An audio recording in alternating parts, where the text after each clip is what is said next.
Hello and welcome to this week's RuneScape news consisting of lots of small little patches. Whenever you're ready, grab your cup of tea, sit back, relax, and enjoy. This week features a first look into the redesigned soul die that is going to be added to the game on July the 17th. The new design looks far less obnoxious, more understated, and honestly quite cool because you now have a blackish look instead of the extremely vibrant green teal color. You basically no longer look like a Christmas tree and instead look like a proper mage. Additionally, Jagex seem to be extending the Parcels from the Dead event, so the event from which you can obtain the soul die by 1 week until July the 24th.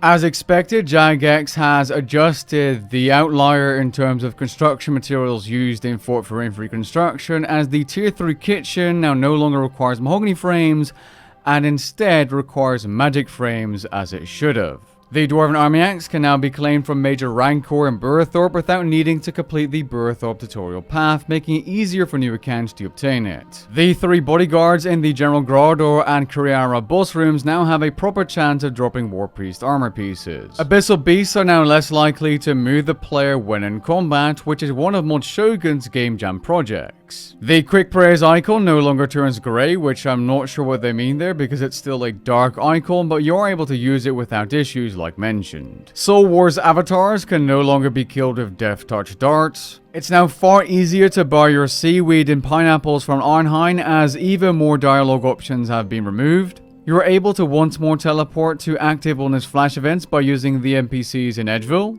Both modes of the Zamrak boss now have a visible kill count section in the boss kills interface. Players are first seen when the teleport animation has finished when using lodestones now. The 3% chance for ultimate abilities to execute non-boss slayer targets if you possess a tier 3 guardhouse no longer works on mini-bosses inside Elite Dungeons 1 through 4. Jagex continues to update tooltips, and this week the Salve Amulet and its enhanced version have been updated. Noted items can no longer be stored in the wood box, and wood spirits have been modified to reward the player with extra logs worth of experience when using the Always Adds Relic power, so you're getting double the fire making XP when chopping trees using that relic power and wood spirits. And that's all of the most important changes for this week's news summarized. If you're interested in every single patch like graphical and dialogue changes, check the official post down below. With that being said, we've come to the end of this video. If you enjoyed it, leave a like down below and maybe even consider subscribing to stay updated with all things news related, and I'll catch you guys in the next one. Peace.